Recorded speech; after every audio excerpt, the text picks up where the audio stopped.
Tuan-tuan sekalian, tajuk yang telah diminta untuk saya sebut sedikit pada petang ini ialah fiqh mencegah kemungkaran menurut ahli sunnah.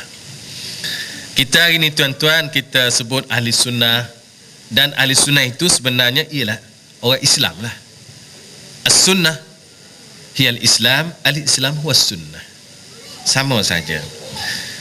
Dalam penduluan ini tuan-tuan, saya sebagaimana pengumuman telah dibuat oleh pengurusi tadi, tak adalah ketah kerja. Tapi ketah kerja ni agak mahal sikit. Dia kena minta secara inilah dengan dengan pengurusi kita dan sebagainya.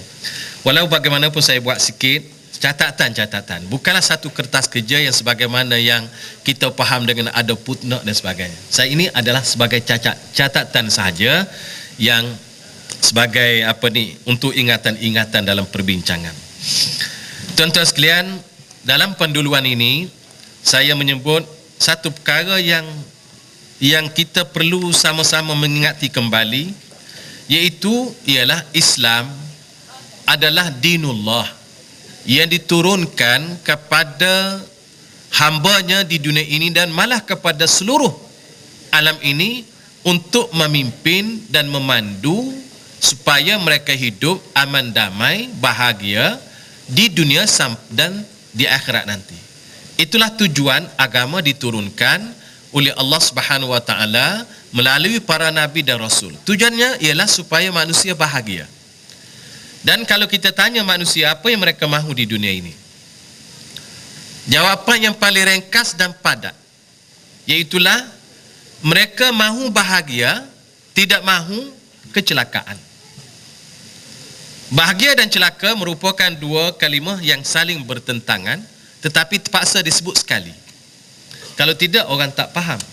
Seperti langit dan bumi, dua kalimah, dua perkara yang bertentangan, satu di bawah, satu di atas. Tapi apabila sebut, kena sebut sekali. Al-haq wal batil, perkara yang bertentangan, tapi kalau kena sebut sekali. Malam dan siang, dua perkara yang berlainan dan berbeza pula tu, tetapi kalau kena sebut sekali. Begitulah juga halnya tuan-tuan, kalau ditanya kepada kita, apa sebenar kita mahu di dunia ini? Semua orang kata saya nak bahagia atau saya nak senang. Apa yang kita tak mahu? Ya, saya tak mahu susah, saya tak mahu kecelakaan, dan apa jua kalimah yang hampir sama dengannya. Itulah yang kita tak mahu. Kerana itu tuan-tuan, bahasa yang mudah Islam bawa kepada kita ialah nak beri bahagia, nak beri kesenangan dan sebagainya. Seorang bekerja dari awal usia mudanya sampai ke usia pencen, itu bekerja dengan secara resmi.